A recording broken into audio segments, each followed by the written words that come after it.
आज की इस वीडियो में बताने वाला हूँ आपको रूलर टूल के बारे में, जो कि आपका बहुत ही रेयरली यूज़ होता है। पर अगर आप चाहते हो किसी भी इमेज का डिस्टेंस को मेज़र करना, तो उसके लिए आप रूलर टूल का यूज़ कर सकते हो अपने इमेज में, जहाँ पे आप किसी भी एक साइज़ को मेज़र कर सकते हो। जैसे आपका टी शर्ट का साइज़ क्या है, आपका पैंट का साइज़ क्या है, हेयर का साइज़ क्या है, या फिर इस बुक का साइज़ क्या है, स्टेबल का साइज़ क्या है, इन सारी चीज़ों को मेज़र करने के लिए आप रूलर टूल का यूज़ कर सकते हो। तो वो मैं आपको बताऊँगा कैसे आप मेज़र कर सकते हो, और साथ साथ मैं आपको बताऊँगा कि आप कैसे इस इमेज को सीधा भी कर सकते हो। जैसे कि मैं आपको दिखा देता हूँ यहाँ पे कि ये इमेज ओरिजिनल नहीं है, ये इमेज इस तरह से था, पर इस तरह से मैंने रोटेट किया है, और ये रोटेट मैंने क्रॉप का यूज़ करके नहीं किया है, ये रोटेट मैंने रूलर टूल का यूज़ करके ही किया है। तो ये भी मैं आपको बताऊंगा कि रूलर टूल का और क्या क्या यूज़ है। तो अगर आपको रूलर टूल का यूज़ नहीं पता है, तो आप इस वीडियो में पूरी तरह सीख जाओगे रूलर टूल क्या होता है और आपका कैसे यूज़ होता है। अगर आपको और भी किसी टूल्स के बारे में नहीं पता है, तो आप मेरी प्रीवियस वीडियो चेक कर सकते हैं, जहाँ पर मैंने इनसाइड टूल्स के बारे में बता दिया है, या फिर आप मेरा प्लेलिस्ट चेक कर सकते हैं, जहाँ पर मैंने पूरे टूल्स के बारे में फोटोशॉप के एक एक करके बता दिया कि आपको इसका कहाँ यूज़ होता है फोटोशॉप में।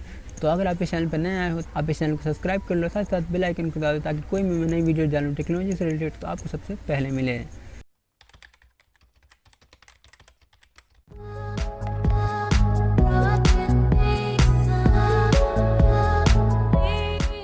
तो यहाँ पे मैं रूलर टूल सेलेक्ट कर लेता हूँ, और अगर आप चाहते हो रूलर टूल ऐसे शॉर्टकट से सेलेक्ट करना, तो आप यहाँ पे जैसे मैं इस वाले टूल पे हूँ, तो आप आई दबा करके रूलर टूल पे आ सकते हो। अगर आप रूलर टूल पे नहीं हो, तो आप शिफ्ट आई करके, आप किसी दूसरे टूल्स पे होंगे आई वाले, तो आप शिफ्ट आई करके रूलर टूल पे शॉर्टकट से आ सकते हो। तो यहाँ पे देख सकते हो मैं रूलर टूल पे आ चुका हूँ।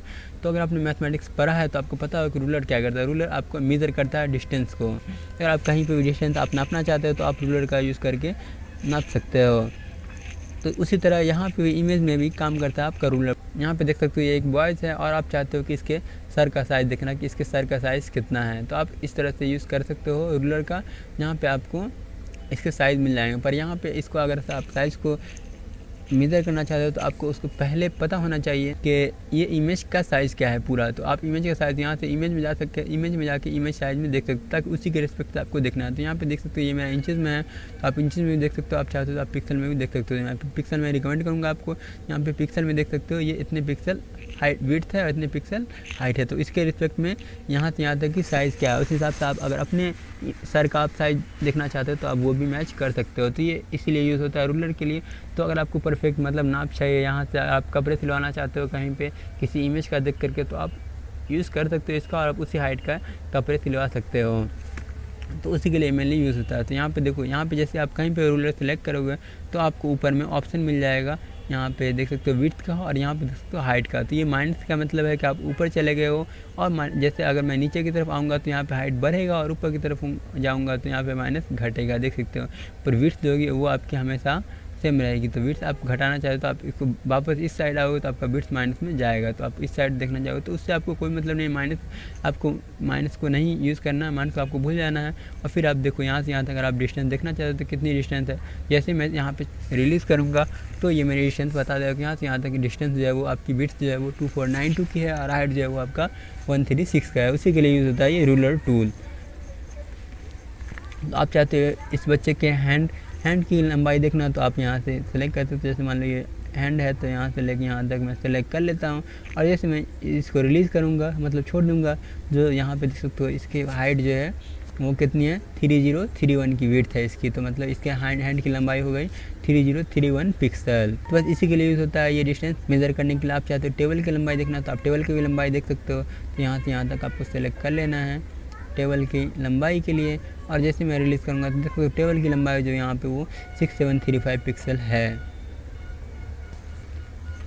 और यहाँ पे आप यूज़ मेजरमेंट इसके ले सकते हो, जहाँ पे आपका पॉइंट में भी दिखाएगा ऑप्शन। तो मैं यहाँ पे इसको हटा देता हूँ, पॉइंट उतना वेरी नहीं करता है, तो आप एग्जैक्ट पॉइंट टू पॉइंट भी देख सकते हो। तो रूलर टूल का यूज़ करके आप अपना इमेज क्रिएट कर सकते हो। जैसे मान लो कि आपको किसी भी चीज़ को ग्राफिक्स बनानी है, तो देख सकते हो अगर ये हमारा पिक्सल अगर 7000 पिक्सल में आपका जो इसका साइज़ है, ये नीडल का साइज़ है वो 64 है, तो अगर आप 5000 का यूज़ कर रहे हो, तो आप अपने मैथमेटिक्स के हिसाब से कन्वर्ट कर सकते हो कि आपकी इमेज में इसकी साइज़ कितनी होनी चाहिए। या फिर अगर आपको यहाँ से यहाँ तक आपने अगर 7000 पिक्सल का ही क्रिएट कर रखा है, तो आप देख सकते हो यहाँ पे इसकी जो हाइट है वो कितनी होनी चाहिए। तो इसकी हाइट 671 होनी चाहिए।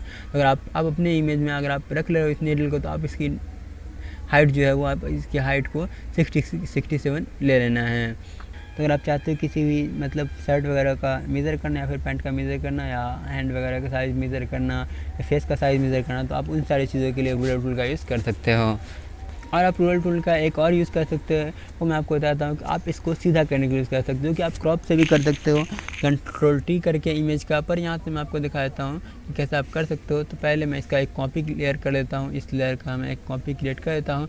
अब मान लो कि आपको इस टेबल को सीधा करना है, या फिर इस हैंड को देख सकते हो कि ये हैंड हल्का सा एंगल पे है, यहाँ पे देख सकते हो एंगल 11 डिग्री पे है। तो मैं चाहता हूँ इसको एकदम स्ट्रेट करना, ये तो पहले आपको सेलेक्ट कर लेना है। पहले मैं दूसरी तरफ क्रिएट कर लेता हूँ और फिर यहाँ पे देखो, अब डायरेक्ट अगर आप किसी को क्लियर करना चाहो तो यहाँ से भी क्लियर कर सकते हो। तो यहाँ से जैसे क्लियर करो तो क्लियर हो जाएगा। तो अब देखो, अब मैं चाहता हूँ कि ये जो एंगल है ये इस तरह से जो कर्व में है एंगल पे, मैं इसको स्ट्रेट करना चाहता हूँ। जैसे ही इसको आपको सेलेक्ट करना है, जिस तरह से आप सीधा करना चाहते हो, और इसको आपको करना है स्ट्रेटन लेयर पे। जैसे आप स्ट्रेटन लेयर पे करोगे तो आपका ये सीधा हो जाएगा। अभी आप देखो, थोड़ी देर वेट करना, और ये देख सकते हो आपका इमेज ऑटोमेटिक सीधा हो चुका है। पर मैं इसको अनहाइड कर देता हूँ। तो देखो ये इमेज को रोटेट करता है, ना कि ये रिमूव करता है। अब जैसे आप ये सेम चीज़ आप कंट्रोल टी दबा करके और सेम चीज़ आप कर सकते थे, पर इसमें क्या होगा कि एक्यूरेसी उसकी ज़्यादा रहेगी और इसकी एक्यूरेसी कम रहेगी। तो यहाँ पे आपको पता लग सकता है कि हाँ सीधा है या नहीं है, पर वो आपको एकदम परफेक्ट सीधा करके देगा। तो आप ये सारी चीज़ें भी मैं चाहता हूँ, जैसे इस पेज को सीधा करना है तो आपको इसको पेज को सीधा कर रखना है और करना है आपको स्ट्रेटन लेयर पे क्लिक। जैसे आप स्ट्रेटन लेयर पे करोगे तो ये आपका इसको सीधा कर देगा। तो ये देख सकते हो ये मेरा पेज एकदम सीधा हो चुका है। अब यहाँ पे देख सकते हो सीधा हो चुका, और एंगल आपका जो है वो हाइट, यहाँ पे हाइट को आप देखो, हाइट आपका 0 है।